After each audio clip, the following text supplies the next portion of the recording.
తల్లి ప్రేమకు పెంచినటువంటి ప్రేమ ఇంకోట్లేదు. అలాగే ప్రతి ఆడపిల్ల కూడా తన సంసార జీవితంలో అడుగుపెట్టిన తర్వాత ఏ స్త్రీ అయినా జీవితంలో అత్యంత ఆనందపడ్డ అక్షరాలు ఏమైనా ఉన్నాయంటే తన బిడ్డకు తను జన్మనివ్వడం. అట్లాంటి సందర్భంలో ఆ తల్లి ఎంతో ఆప్యాయతగా తన బిడ్డల్ని భవిష్యత్తులో మంచి ప్రయోజకులుగా చేయాలనేటువంటి ఒక తపనతో ఏ తల్లిదండ్రులైనా కోరుకుంటారు.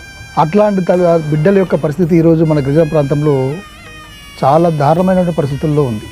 మనకు తెలుసు, గిరిజన ప్రాంతంలో శిశు మరణం అనేటువంటిది ఈ రోజుకి వచ్చింది కాదు.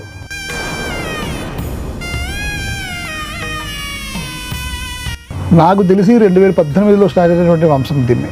కానీ నాటి వరకు ఈ రోజు వరకు ఏ ప్రభుత్వం కూడా దీని మీద పూర్తి స్థాయి చర్యలు తీసుకున్న దాఖలు అయితే నాకు కనపడలే.